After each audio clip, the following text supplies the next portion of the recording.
Hey everyone, I'm Karl Bainbridge and welcome back to INC Live. You know, it's 20 years since the UFC got taken over by Zuffa, and to honour the occasion, I've taken up Dana White's haircut from 2001. An accident involving some clippers, long story about that. But you would much rather hear me talking about last night's fight night. Jairzinho Rozenstruik took on Ciryl Gane at the UFC Apex in Las Vegas. That being said, let's get to the fights. And we're going to start with that main event with Ciryl Gane beating Rozenstruik by unanimous decision. All three judges going 50-45. Now we've got to be upfront. I think a lot of the pay-per-views and the fight nights so far this year have been very entertaining, but this unfortunately was not one of them. I understand the risks that come with fighting in the heavyweight division, and these guys carry so much power. I think a lot of hype had been built going into this fight about this battle of striking styles. We'd seen Rozenstruik finish multiple people on the way up, hard-hitting Dutch kickboxer, taking on the French Muay Thai champion who's very light-footed. And that sort of conflict of styles and the UFC saying, oh, this guy could potentially pass Derek Lewis up the pecking order for a heavyweight title shot. There was a lot of hype going into this fight, and unfortunately, it didn't match expectations. I don't think you can blame Ciryl Gane too much for this. Now, I'd followed Gane's career since he came into the UFC. I remember watching him against Don'Tale Mayes, and I just thought his footwork, his speed, his light-footedness for a guy so young in his career was very impressive. And to be fair, last night he didn't fight too differently to what he normally does. He was happy to stay on the outside, he picked Jair apart. I like that he mixed in his wrestling at times as well, showed he was more than just a striking specialist.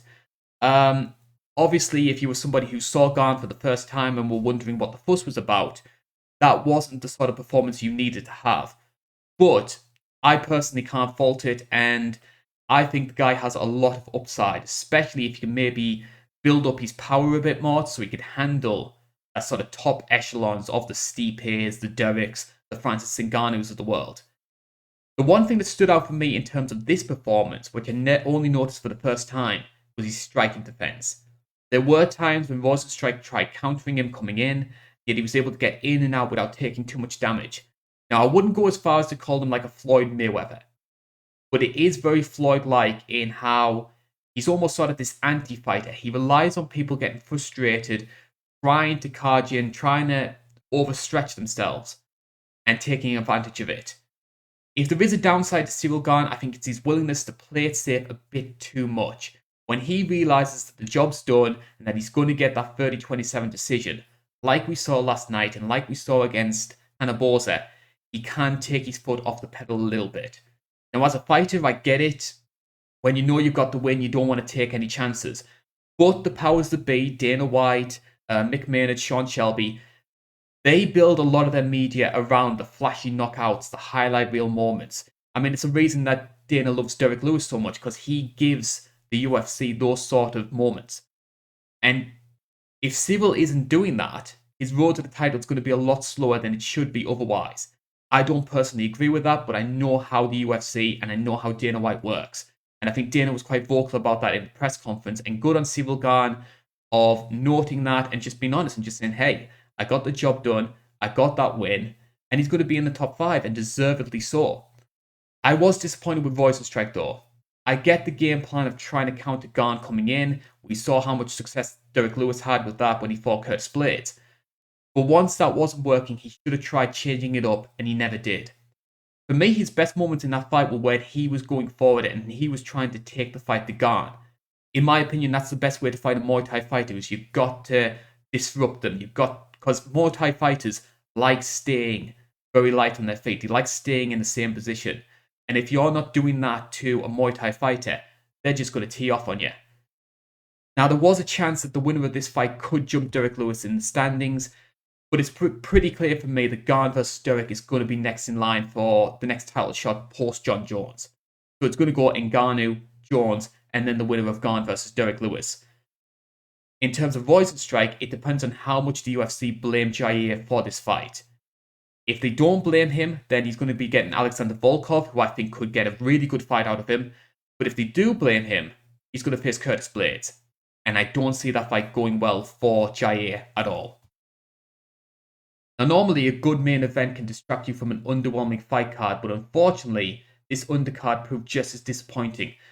I thought in terms of positives, Ankalaev looked pretty good against Nikita Krylov, showed a well-rounded skill set, and in a way it was actually good to see him go the distance and show that he was more than just this knockout artist.